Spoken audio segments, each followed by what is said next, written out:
ნებით მივედი, თუმცა პატრიარქის მობრძანებას დავხვდი იქ უკვე. ძალიან ბევრი ხალხი იყო და შეუძლებელი იყო ეკლესიაში შესვლა, ამიტომ მე ვაჩერებდი ხალხს, რომ მეთქი არ, ამიტომ ჩემ თავს უფლება ვეღარ მივეცი შევსულიყავი ხა, სხვა საუბნები არ შეხვიდე, შე რატომ მიდიხ.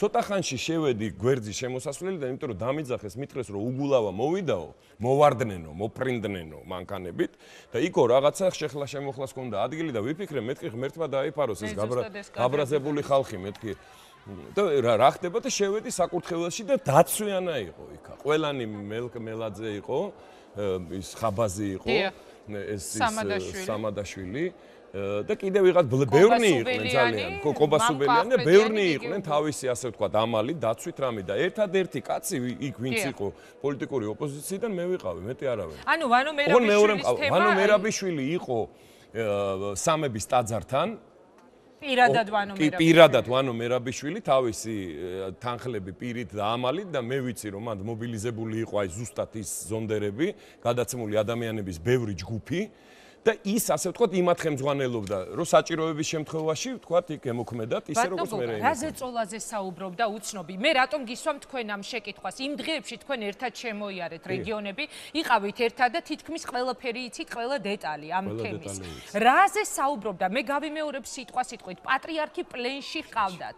მოხდა ზეწოლა. რაზე საუბრობდა? მითხარი, რა ზეწოლა? იცით რა არის, როდესაც მე არ ვიცი, მე არ დავსწრები ვარ, ბუნებრივია იმ მე შემიძლია მხოლოდ ვივარაუდო. რა შეიძლება მომხდარიყო და ეს არ არის ასე ვთქვათ დიდი სირთულე, როდესაც კრიმინალთან და ისევ ტერორისტთან აქვს საქმე, ბუნებრივია რომ ეხლა რა უნდა ეთქვა. მე ვიცი რომ იყო მთელი ასე ვთქვათ ერთი ამბავი, ესე იგი როგორც კი გამოცხადდა სტადიონზე რომ იქით მივდივარ, პატრიარქთან საპატრიარქოში იყო მთელი აი მისვლა ბაქრაძეები, მერე დაურეკა სააკაშვილმა, მერე იყო ერთი ამბავი. ეთქობა, ხდებოდა შანტაჟი ჩვეულებრივი რომ თუ თქვენ რაიმე სახით, ჩემი ვარაუდით, რაიმე სახით, ასე ვთქვათ, აგზნობინებთ ოპოზიციას და იმ ხალხს, ვინც იქ არის, თქვენ მხარდაჭერას და რაიმე სახით მათ შესაძლებელია, რომ ამას მოყვეს ძალიან ძიმე შედეგები. ეხლა ეს ბუნებრივია აბსოლუტურად, რომ ესე იქნებოდა, მე ვფიქრობ, ვარაუდია, მაგრამ ალბათ ესე იყო და მე იმიტომაც არის ჩვენი სულიერი მამა და იმიტომაც არის ისეთი ავტორიტეტის მატარებელი არა მარტო საქართველოში, არამედ მთელ მსოფლიოში, მე ამის მომსწრე ვარ. მთელს მსოფლიოში გამორჩეული ფიგურა რელიგიური არის საქართველოს კათოლიკოს პატრიარქი. ბატონო გოგა, ეხა აქ ვინმე რომ იყოს თქვენი ოპონენტი, აუცილებლად გეტყოდათ რომ რა არა აქვს ხელისუფლების წარმომადგენელსო უფლება მივიდეს სამების ტაძარში. სამების ტაძარში როგორ არა აქვს უფლება? შანტაჟის უფლება არ აქვს, თორე რა თქმა უნდა აქვს უფლება.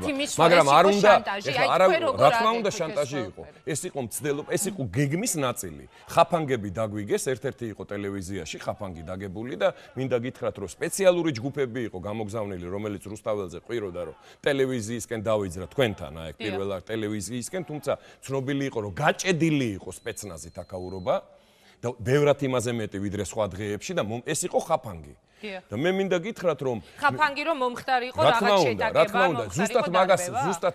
ზუსტად ამ გეგმის ნაწილი იყო, აი ამ ხელისუფლების წარმომადგენლების მისვლა, იმიტომ რომ იმ დღეს არ იყო არც რელიგიური დღესასწაული, რომ ასე ვთქვათ, კი ბატონო, ეკლესიაში როცა გინდა, მაგრამ როცა იცი, რომ სტადიონიდან დაიძრა 10,000-ობით ადამიანი, არნახული მანიფესტაცია ხდება თბილისში და განწყობა ამ ადამიანებისთვის, მე ვფიქრობ, ეჭვს არავისი არ იწვევს, ხო? და მანდ რომ მიდიხარ და სპეციალურად და თანაც იქ დიდი ჯგუფები იყო. ესე მარტივად არ არის, ახლა ამას ცალკე გადაცემა უნდა, რომ მთელი ანატომია ახსნა ამ ტერორისტების მოქმედების, მაგრამ ეს, ასე ვთქვათ, მე ვერ გეტყვით, რომ დიდი ღრმაგონიერებიდან გამომდინარეა. ერთადერთი მიზანი, რაც გააჩნიათ ამ ხალხს, რომ და წარმოიდგინეთ, როგორ შეიძლება, რომ ისინი იწოდებოდნენ ქვეყნის ხელისუფლებად, რომ რაიმე სახის დაპირისპირება გამოიწვიონ. კარგით. ძალიან დიდი მადლობა უნდა გადაგიხადოთ და ვიდრე დაგემშვიდობებით, ბატონო გოგა, მინდა დაგისვათ ბოლო კითხვა.